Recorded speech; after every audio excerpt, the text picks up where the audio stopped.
3.712 orang masuk tanpa beban apapun, tanpa paksaan akad pun.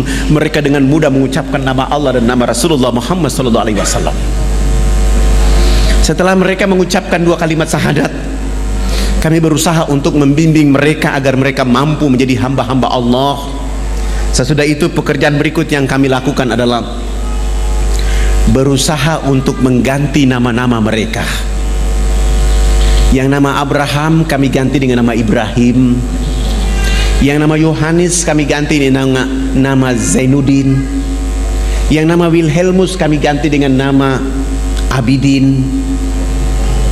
Yang nama Paulus kami ganti dengan nama Abu Bakar, Hamzah. Dan itu nama-nama yang paling cocok kalau orang Irian masuk Islam. Setelah itu minta ampun. Selesai minta ampun, kami lihat ke sebelah kanan. Kalau belum ada orang yang tahu mandi, tugas kami mengajarkan mereka bisa tahu mandi. Melihat ke sebelah kanan, kalau belum ada orang yang tahu berpakaian, tugas kami mencari pakaian untuk menutup badannya. Ada yang lapar, tugas kami mencari makan. Ada yang sakit, tugas kami mencari obat. Sesudah itu melihat ke sebelah kiri, kalau belum ada orang di bumi ini yang mengenal Allah dan Rasulnya, tugas kami datang memperkenalkan Allah dan Rasulnya kepada mereka. Begitu mendengar penjelasan saya, kepala suku besar langsung mengatakan kepada kami 20 orang, kalau begitu kami tidak boleh duduk di atas panggung sholat itu. Kami turun duduk di bawah menemani 3.712 orang. Mereka 6 kepala suku naik di atas panggung menggantikan kami. Mereka bukan sholat, tapi mereka rapat adat membahas kehadiran kami di sana. Rapat adat 1,5 jam kemudian, kepala suku besar menyampaikan pengumuman kepada 3.712 orang di lapangan itu. Wah, wah, wah, wah, wah, hubulokanayak. Saya kasih contoh kepala suku, seakan-akan saya kepala suku, Bapak Ibu 3.712 orang. Karena saya ini orang fak-fak, saya tidak tahu bahasa Wamena. Karena bahasa yang ada di Irian itu ada 324 bahasa. Saya tanya kepada orang yang ada di bawah saya, apa yang dimaksud oleh kepala suku? Ternyata artinya buat kami 20 orang sangat berbahagia. Hari ini kita senang, hari ini kita gembira karena anak-anak ini sudah datang di tempat kita mengajarkan agama yang benar. Dalam rapat adat kami mengatakan bahwa kita yang ada di lapangan ini harus mengikuti agama yang mereka ajarkan. Kami 20 orang langsung sujud syukur dan menangis berterima kasih kepada Allah Subhanahu wa taala. Terima kasih Allah ya Rabb. Kami belum menyebut namamu ke dalam dada mereka. Kami belum mengajarkan nama kekasih Muhammad ke dalam hati mereka. Kami hanya bawa rizkimu berupa sabun, odol, sikat gigi ya Allah ya Rabb. Lalu kami tidak sanggup berhadapan dengan 3.712 orang itu karena mereka dalam keadaan telanjang, dalam keadaan bau badan, dalam keadaan bodoh, dalam keadaan miskin, tetapi mereka mampu mengatakan kepada Allah dan Rasulnya, asyhadu an la ilaha illallah wa asyhadu anna Muhammad Rasulullah. Ya Allah, mereka dalam keadaan miskin, telanjang, bodoh di bumimu. Dakwamu tiba di tengah-tengah kehidupan mereka. Mereka menyebut namamu. Pelihara dakwah ini, jaga dakwah ini, lindungi dakwah ini agar semua orang di negeri akan menyebut namamu dan nama Rasul Muhammad SAW. 3.712 orang masuk tanpa beban apapun, tanpa paksaan akad pun. Mereka dengan mudah mengucapkan nama Allah dan nama Rasulullah Muhammad SAW.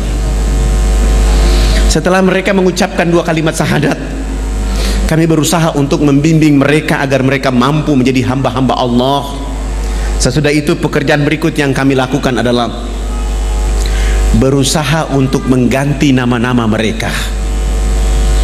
Yang nama Abraham kami ganti dengan nama Ibrahim. Yang nama Yohanes kami ganti dengan nama Zainuddin. Yang nama Wilhelmus kami ganti dengan nama Abidin. Yang nama Paulus kami ganti dengan nama Abu Bakar, Hamzah. Dan itu nama-nama yang paling cocok kalau orang Irian masuk Islam. Sangat lucu kalau ada orang Irian masuk Islam, rambutnya keriting, badannya hitam kelin, dipanggil Subagio. Nggak cocok. Tapi Zainuddin, Iskandar, insya Allah. Setelah mengganti nama-nama mereka, pekerjaan berikut yang kami lakukan adalah melakukan hitanan masal mulai dari umur 7 bulan sampai umur 63 tahun. Alhamdulillah, waktu itu kami dibantu oleh ayahanda Dr. Mulia Tarmizi. Kebetulan beliau menjadi Komandan Lantamal Angkatan Laut di Jayapura. Beliau dulu bicara dakwah Islamiyah dan kami mengantar beliau ke atas menghitan saudara-saudara kita di sana. Alhamdulillah. Sesudah itu beliau menulis surat supaya saya membawa surat itu menghadap Presiden Soeharto di Jakarta. Kami bawa kepala-kepala suku. Kepala-kepala suku ini sudah pakai celana panjang, sudah pakai kemeja, bahkan sudah pakai jas. Tetapi mereka belum bisa pakai sepatu. Karena ukuran sepatunya waktu itu nomor 47. Selama hidupnya belum pernah menggunakan alas kaki, begitu masuk Islam disuruh pakai alas kaki. Terpaksa tidak ada jenis sepatu itu dan kami menggunakan sendal jepit. Kelebihan tumit kami bawa mereka. Naik pesawat dari Wamena ke Jayapura, Jayapura langsung menuju Makassar.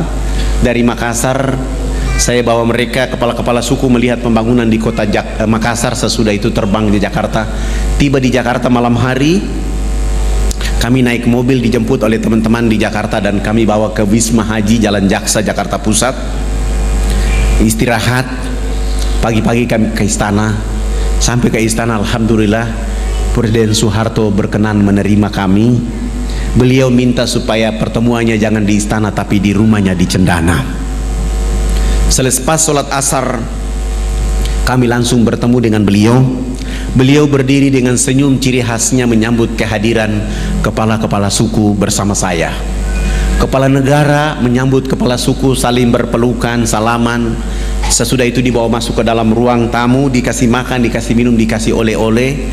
Setelah diberikan oleh-oleh, Pak Harto minta supaya kepala sukunya konferensi pers. Lalu kepala suku angkat bicara waktu itu. Bapak tidak pantas jadi presiden. Presiden macam apa hanya bangun Makassar? Presiden macam apa hanya bangun Jakarta? Pemilu nanti saya akan bicara supaya tidak boleh lagi dipilih Haji Muhammad Soeharto jadi presiden. Kepala suku ini bicara berapi-api tapi pakai bahasa Wamena. Pak Harto juga tidak tahu.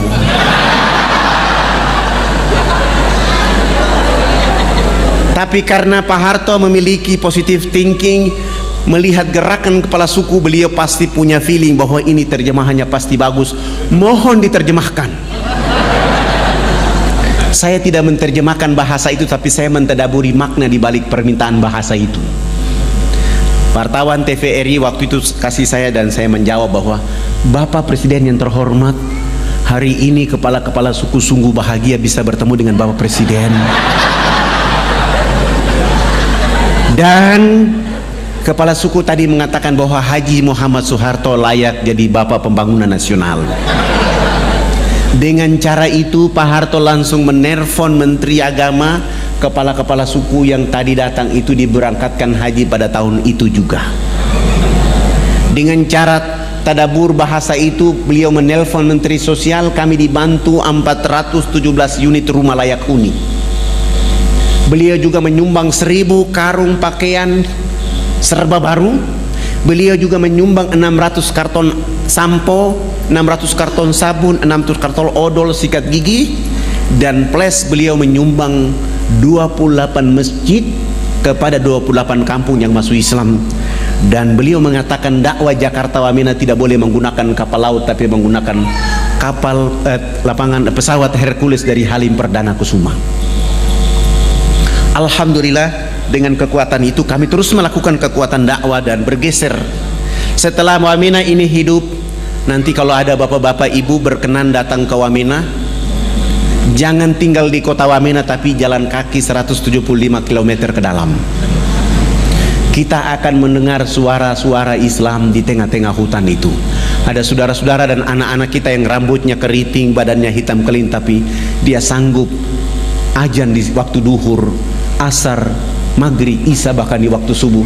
Terkadang kita tidak sanggup meneteskan air mata oleh karena di tengah-tengah hutan itu, jauh dari khalayak ramai, tapi ada orang yang menyebut nama Allah, menyebut nama Rasulullah Muhammad SAW. Saya bergeser lagi berdakwah di Biak sini. Ini waktunya masih panjang ya.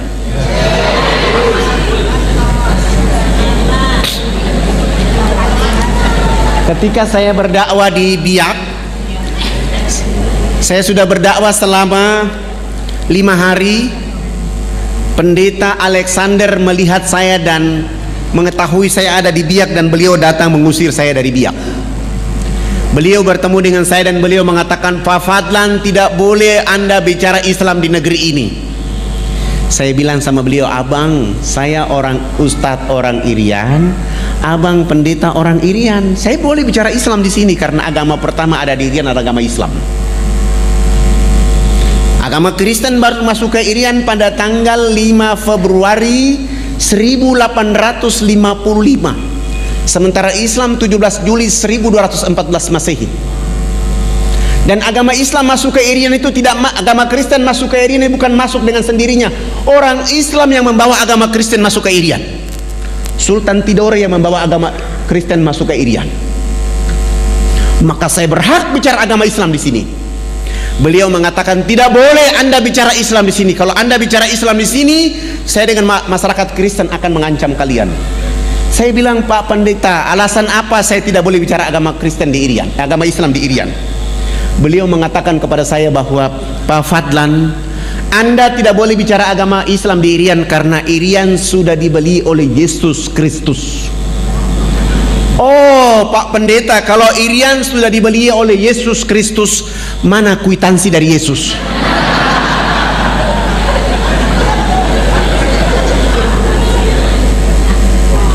Begitu saya tanya kwitansi, langsung pendeta Alexander dia malu dan dia pergi. Saya tetap berdakwah di Biak selama 3 bulan. Kebetulan ada acara Isra Mi'raj. Saya diundang untuk menyampaikan hikmah Isra Mi'raj oleh ibu-ibu Dharma Wanita dan Majelis Ta'lim di Biak. Salah satu peserta tamu yang diundang adalah pendeta Alexander Rubebiar. Begitu saya datang, dipanggil langsung naik di atas mimbar. Begitu saya mengatakan Assalamualaikum warahmatullahi wabarakatuh, saya lihat ada pendeta di bawah. Saya tadi mau bicara tentang pentingnya sholat. Begitu saya lihat wajah pendeta Alexander, saya rubah bicara saya. Saya bilang begini, tidak ada agama di muka bumi ini yang diberi peluang dan kesempatan oleh Allah kecuali agama Islam. Begitu berartinya peluang dan kesempatan. Allah menghibur kekasihnya Rasulullah Muhammad SAW untuk melakukan perjalanan silaturahmi antar bumi, Mekah, Palestina. Perjalanan silaturahmi ini oleh karena seluruh keturunan dari Nabi Ibrahim turunnya di Palestina.